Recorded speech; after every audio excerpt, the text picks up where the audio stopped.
We have always been focused on the changing energy landscape in Westchester County and how that's going to affect the business community, because we have to demonstrate that we have a reliable, affordable, and a sustainable power system. And so we created the Clean Energy Action Coalition. And in 2 years, we now have 130 members of that coalition. The least cost energy is that which we don't use, right? So that's everything on the efficiency side. Efficiency first, insulation, controls, peak demand reduction, heat pumps, geothermal. As we look at how we're going to make up and deal with the changing energy landscape, the fastest, lowest cost, new generation source that we can bring to bear in a short term is solar and battery storage. They don't like it when we say, what's your plan B? Because they really don't have a plan B, and we need to give them the plan B. And one of the things that's going to make it easier for us to do that is the partnership we have with our county government. The work happening here has real implication for those jobs, the investments, and the future of our region. At the county level, we've been focused on taking a practical approach to this. We're not just talking about big ideas, but we're also testing and implementing solutions that work in the real world. NYPA's most recent renewables strategic plan includes 45 utility-scale renewable projects and 146 smaller-scale ones, altogether totaling about 5.5 gigawatts of generation. And that's one of the biggest clean energy portfolios of any public power organization in the country. This wasn't a me problem. This is a we problem. This is something that we all need to be involved in. We all need to participate in this initiative. And if we don't do it together, we're going to be facing challenges. We all need to participate in order to achieve an affordable, resilient, reliable grid.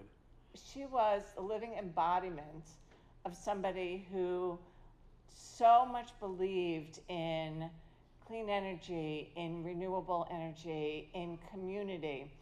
You know, clean energy, you heard the speeches this morning, but a big component of this is the A, right? The affordable. This is all great, but how are we going to make it happen? How are we going to finance it? How are we going to meet those goals? How are we going to meet the goals of the Paris Agreement or exceed those goals, being net neutral and carbon neutral by 2050? But also, how are we going to adapt on the adaptation side to the impacts of climate change? We undertook this project beginning in 2020. You know, 6 years later, it's giving the village over $400,000 in revenue, which for some communities might not be a lot, but our tax levy is about $13 million, so it is meaningful for us. I think a lot of it is just not communicating, right? There's a lot of incentives out there. There's a lot of conflicting information. The private sector needs to come to some kind of a place where they can clearly articulate what their commitment to sustainability and resilience is. And then government, and certainly in a place like New Rochelle, we're ready to create the type of environment and regulatory environment that will support the outcome. Not only are we the #1, but we have been so for the last 6 years. So Dick Ottinger's legacy really does live on. So.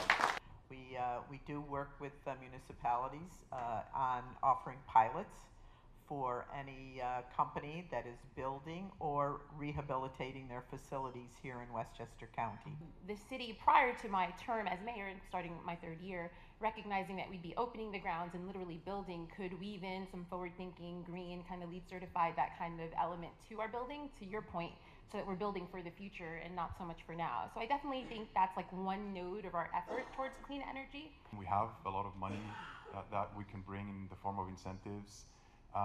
You know, collectively across energy efficiency, building electrification, electric vehicles, demand response, we have a programmatic budget of about $750 million each year. I think what's important is to be open to this conversation because clean energy, as we know, creates this resiliency that we're talking about, because it's all about resiliency.